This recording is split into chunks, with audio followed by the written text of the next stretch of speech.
ಎಲ್ಲರಿಗೂ ನಮಸ್ಕಾರ. ನನ್ನ ಹೆಸರು ಛಾಯಾ ಅಂತ. ಒಂದು ಕಾಲೇಜಲ್ಲಿ ಕೆಮಿಸ್ಟ್ರಿ ಪ್ರೊಫೆಸರ್ ಆಗಿ ವರ್ಕ್ ಮಾಡ್ತಾ ಇದ್ದೀನಿ.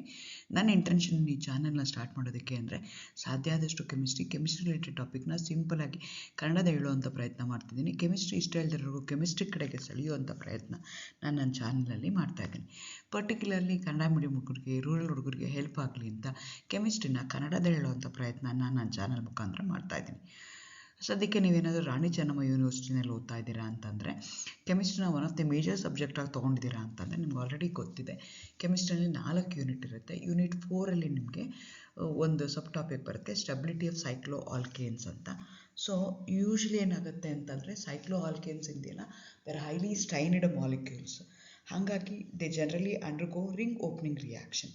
ಸೊ ಹೆಂಗಾಗುತ್ತೆ ರಿಂಗ್ ಓಪನಿಂಗ್ ರಿಯಾಕ್ಷನು, ಯಾಕಾಗುತ್ತೆ ರಿಯಾಕ್ಷನ್ಸ್ ಆಫ್ ಸೈಕ್ಲೋ ಆಲ್ಕೇನ್ಸ್, ಯಾಕೆ ಕೆಲವೊಂದು cycloalkanes, for example cycloalkanes ಅಂದರೆ ಸೈಕ್ಲೋಪ್ರೋಪೇನ್ ಇರ್ಬೋದು, ಸೈಕ್ಲೋಬ್ಯೂಟೇನ್ ಇರ್ಬೋದು, ಸೈಕ್ಲೋಪೆಂಟೇನ್, ಸೈಕ್ಲೋಹೆಕ್ಸೇನ್, ಸೈಕ್ಲೋಹೆಪ್ಟೇನ್. ಅದೇ ಥರ ನಿಮಗೆ ಈ ಥರ ಸೈಕ್ಲಿಕ್ ಮಾಲಿಕ್ಯೂಲ್ಸ್ ಇರ್ತವೆ. ಅದರಲ್ಲಿ ಕೆಲವೊಂದು ಈಸಿಯಾಗಿ ರಿಂಗ್ ಓಪನಿಂಗ್ ರಿಯಾಕ್ಷನ್ಸ್ ಆಗ್ತವೆ. ಯಾಕೆ ಆಗ್ತವೆ? That leads the stability of cyclo alkanes. ಯಾವುದು ತುಂಬ ಸ್ಟೇಬಲ್ ಆಗಿರುತ್ತಲ್ಲ ಅದು ಈಸಿಯಾಗಿ ರಿಂಗ್ ಓಪನಿಂಗ್ ರಿಯಾಕ್ಷನ್ ಆಗಲ್ಲ. ಯಾವುದಕ್ಕೆ ತುಂಬ ಸ್ಟ್ರೆಸ್ಸು ಸ್ಟ್ರೈನ್ ಇರುತ್ತಲ್ಲ ಅಂಥ ಮಾಲಿಕ್ಯೂಲ್ಸು ಈಸಿಯಾಗಿ ರಿಂಗ್ ಓಪನಿಂಗ್ ರಿಯಾಕ್ಷನ್ಸ್ ಆಗುತ್ತೆ. ಅದ್ರ ಬಗ್ಗೆ ಇವತ್ತು ಡೀಟೇಲ್ ಆಗಿ ಹೇಳೋಣ ಅಂತ ಅಂದ್ಕೊಳ್ತಾ ಇದ್ದೀನಿ. ಎಗೇನ್ ವೆಲ್ಕಮ್ ಟು ಕೆಮ್ ಛಾಯಾ. ನನ್ನ ಚಾನಲ್ನ ಸಬ್ಸ್ಕ್ರೈಬ್ ಮಾಡಿ, ಶೇರ್ ಮಾಡಿ, ಸಪೋರ್ಟ್ ಮಾಡಿ. ಇಲ್ಲಿ ಹೇಳ್ತಾ ಇದ್ದೀನಿ reactions of cycloalkanes. Cycloalkanes ಅಂದ್ರೇನು? They are alicyclic compounds, they are saturated cyclic compounds. ಹಾಗಾಗಿ ಅವನ್ನ ಸೈಕ್ಲೋ ಆಲ್ಕೇನ್ಸ್ ಅಂತ ಕರಿತೀವಿ. So since they are alicyclic, they going to behave like an alkanes. Therefore they have only a single bond, no double bond. Therefore they have to undergo substitution reaction. Similarly cyclo alkanes ಏನಾಗುತ್ತೆ, saturated compound ಥರ behave ಮಾಡ್ತಾ ಇರೋದಕ್ಕೋಸ್ಕರ they undergo substitution reaction.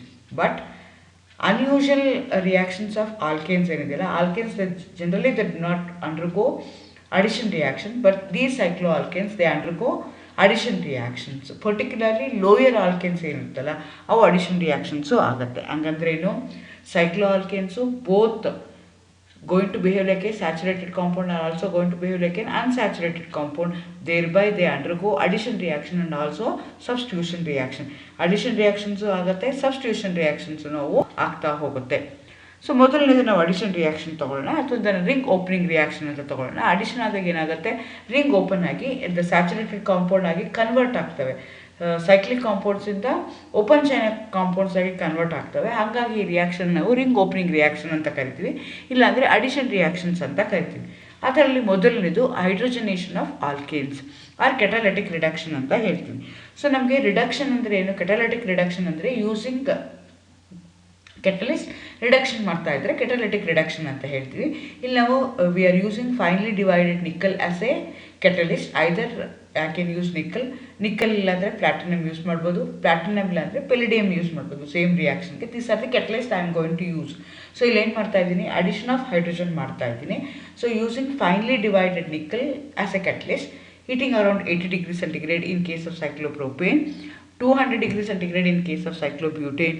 When you heat more than 200 degree also there won't be ring opening reaction with respect to cyclopentane. So ನೀವು ಇಲ್ಲಿ ಏನು ಮಾಡಬೇಕಾಗತ್ತೆ, ಕೇರ್ಫುಲ್ಲಾಗಿ ನೋಡಬೇಕಾಗತ್ತೆ. Even at a lower temperature 80 ಡಿಗ್ರಿಗೂ ಏನಾಗ್ಬಿಡುತ್ತೆ, ರಿಂಗ್ ಓಪನಿಂಗ್ ರಿಯಾಕ್ಷನ್ ಆಗಿಬಿಟ್ಟು ಪ್ರೋಪೇನ್ ಆಗಿ ಕನ್ವರ್ಟ್ ಆಗುತ್ತೆ ಸೈಕ್ಲೋಪ್ರೋಪೇನ್.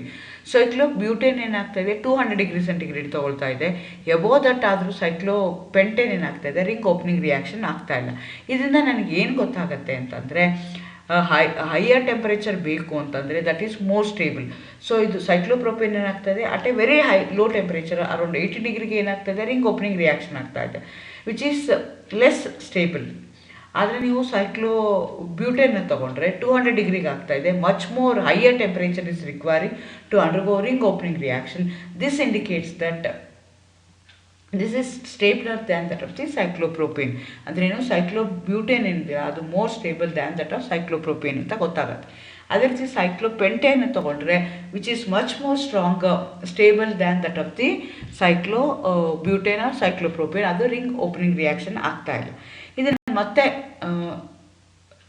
ಅಡಿಷನ್ ಮಾಡಬೇಕು ಅಂತಂದರೆ ಅದನ್ನು ಸಬ್ಸ್ಟಾನ್ಸ್ಟೇನ್ಸ್ ಮಾಡಬೇಕು ಅಂತಂದರೆ, ಅದನ್ನು ಫರ್ದರ್ ಪ್ರೂಫ್ನ ಕೊಡಬೇಕು ಅಂತಂದರೆ ನಾನು ಹೀಟ್ ಆಫ್ ಹೈಡ್ರೋಜನೇಷನ್ ವ್ಯಾಲ್ಯೂಸ್ನ ತೊಗೋಬೋದು. ಬಿಕಾಸ್ ಇಲ್ಲಿ ಏನು ಮಾಡ್ತಾ ಇದ್ದೀನಿ, ನಾನು ಹೈಡ್ರೋಜನ್ನ ಆ್ಯಡ್ ಮಾಡ್ತಾ ಇದ್ದೀನಿ. ಅದಕ್ಕೋಸ್ಕರ ಹೀಟ್ ಆಫ್ ಹೈಡ್ರೋಜನೇಷನ್ ನಾನು ಕ್ಯಾಲ್ಕುಲೇಟ್ ಮಾಡಿದ್ರೆ ಸೈಕ್ಲೋಪ್ರೋಪೇನ್ಗೆ 697 ಆಗ್ತಾ ಇದೆ, ಬ್ಯೂಟನ್ಗೆ 680 ಆಗ್ತಾ ಇದೆ, ಪೆಂಟೇನ್ಗೆ 658 ಆಗ್ತಾ ಇದೆ, ಸೈಕ್ಲೋಹೆಕ್ಸೇನ್ಗೆ 653 ಇದೆ.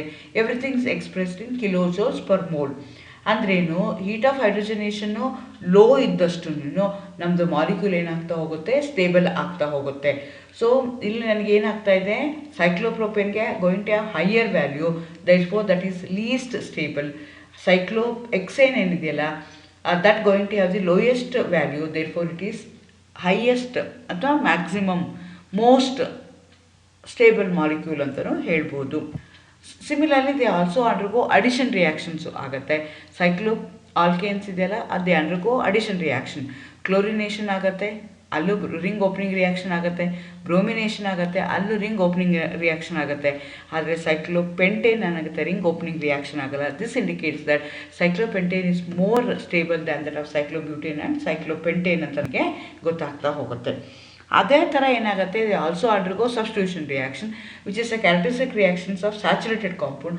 Cycloalkanes are also going to be like a saturated compound, therefore they undergo substitution reaction by replacing hydrogen by either by the halogen. So ಇಲ್ಲಿ halogenation ತಗೊಳ್ತಾ ಇದ್ದೀವಿ.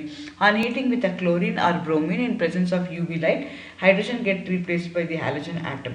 ಸೊ ನಾನು ಇದನ್ನು ರಿಯಾಕ್ಷನ್ ಏನು ಮಾಡ್ತಾ ಇದ್ದೀನಿ, in presence of diffuse sunlight ಮಾಡ್ತಾ ಇದ್ದೀನಿ. ಸೊ ನನಗೆ corresponding H is replaced by these molecules ಅಂತ ಗೊತ್ತಾಯಿದೆ.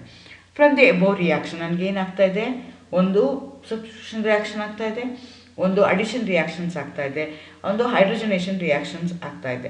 ಇದರಿಂದ ನನಗೇನು ಗೊತ್ತಾಗ್ತಾ ಇದೆ ಅಂದರೆ, ಸೈಕ್ಲೋಪೆಂಟೇನ್ ಈಸ್ ಆ್ಯಂಡ್ ಸೈಕ್ಲೋಹೆಕ್ಸೇನ್ ಆಗಿಲ್ಲ, they are quite stable and they do not undergo ring opening reaction ಆಗುತ್ತಾ ಇಲ್ಲ.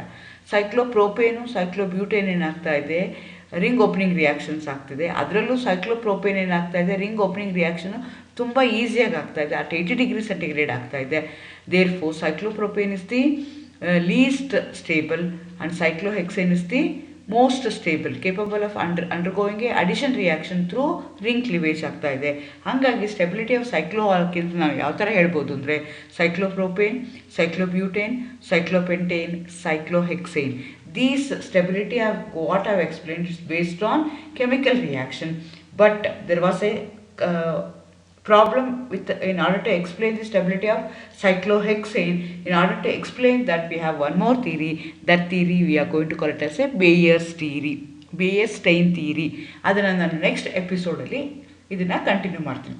ಇದನ್ನು ನಾನು ಇವತ್ತು ಸಮರೈಸ್ ಮಾಡೋದು ಅಂತಂದರೆ, ನನಗೆ ಕೆಮಿಕಲ್ ರಿಯಾಕ್ಷನ್ಸ್ ಮಾಡಿದಾಗ from the chemical reaction or from the heat of hydrogenation values ನನಗೇನು ಗೊತ್ತಾಗ್ತಾ ಇದೆ ಅಂದರೆ, ನನ್ನ ಮಾಲಿಕ್ಯೂಲು ಸ್ಟೇಬಲ್ ಇದೆಯಾ ಅಥವಾ ಅನ್ಸ್ಟೇಬಲ್ ಇದೆಯಾ, ಸ್ಟೆಬಿಲಿಟಿ ಹೇಗೆ ಕಂಪೇರ್ ಮಾಡೋದು ಅನ್ನೋದ್ರ ಮೇಲೆ ನಾನು ಕೆಮಿಕಲ್ ರಿಯಾಕ್ಷನ್ಸ್ ಮೇಲೆ ಹೇಳಿ, cyclopropane is the least stable, cyclohexane is the most stable ಅಂತ ನಾನು ಇವತ್ತು ಪ್ರೂವ್ ಮಾಡಿದ್ದೀನಿ. Thank you.